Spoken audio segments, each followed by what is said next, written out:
नमस्कार.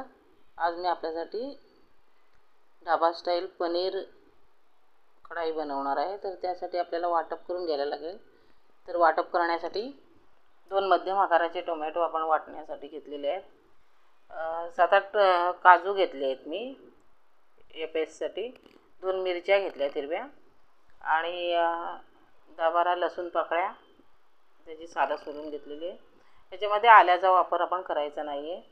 त्यानंतर हे तिखट आहे, 1 चमचाभर मी तिखट घातलं आहे त्याच्यामध्ये सगळे गरम मसाले मिक्स असतात. अशा प्रकारे वाटप आपण करून घ्यायचं. त्यानंतर पॅन गरम करायला ठेवून त्याच्यामध्ये तेल आणि थोडंसं बटर घालून घ्यायचं. माझी रेसिपी तुम्हाला आवडली तर नक्की लाईक करा, शेअर करा, सबस्क्राईब करा आणि बेल आयकॉनचं बटन दाबायला विसरू नका, जेणेकरून माझ्या येणाऱ्या नवनवीन रेसिपी आपल्यापर्यंत पोहोचू शकतील. आणि कमेंट करायला विसरू नका. हे बटर थोडंसं मेल्ट झाल्यानंतर याच्यामध्ये आपण मिरची पावडर घालून घ्यायची आणि हे जे पनीर आहे ते थोडंसं फ्राय करून घ्यायचं.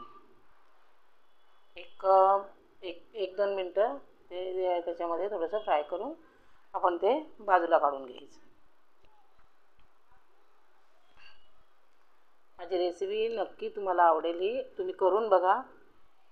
त्यानंतर त्याच तेलामध्ये आपण थोडंसं अजून तेल घालून घेतलं आणि या 2 मध्यम आकाराचे बारीक चिरलेले कांदे घेतले, ते त्याच्यामध्ये घालून घेतले.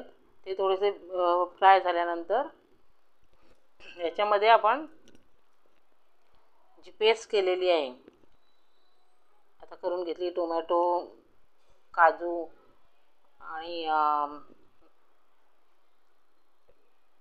लसूण आणि मिरची, अशा प्रकारची जी पेस्ट केली आहे ती पेस्ट याच्यामध्ये घालून घ्यायची. आणि ही पेस्ट घातल्यानंतर आपण ती चांगली फ्राय करून घ्यायची. कारण काय आहे, टोमॅटो कच्चं आहे तर ते चांगले शिजले गेले पाहिजेत. आणि याच्यामध्ये काजू असल्यामुळे ते काजूची पेस्ट असल्यामुळे ते काजूची पेस्ट खाली अशी चिकटते, तर ती चिकटली नाही पाहिजे. तर त्यासाठी ते आपण चांगलं फ्राय करून घ्यायचं. स्लो ते मध्यम आचेवर आपण चांगलं फ्राय करून घ्यायचं.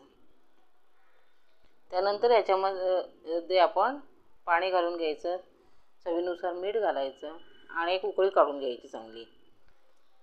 कारण का तो टोमॅटो व्यवस्थित शिजलं गेलं पाहिजे आणि काजू असल्यामुळे ते खाली चिकटण्याची शक्यता असते.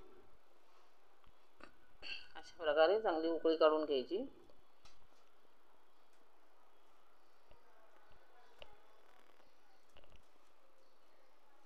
मी नेहमी तुमच्यापर्यंत नवनवीन रेसिपी पोहोचवण्याचा प्रयत्न करत असते आणि त्या तुम्ही नक्की करून बघा. खूप छान होतात, झटपट होणारी रेसिपी आहे, तुम्हाला नक्की आवडेल.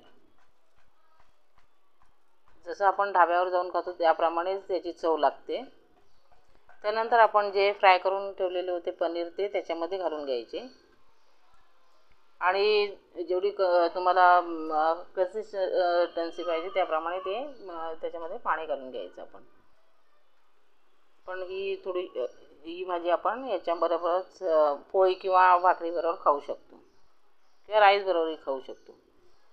त्यानंतर याच्यामध्ये मी फ्रेश क्रीम घातली आहे किंवा आपण घरात दुधावरची मलाई असेल तर ती मलाई घालून घ्यायची.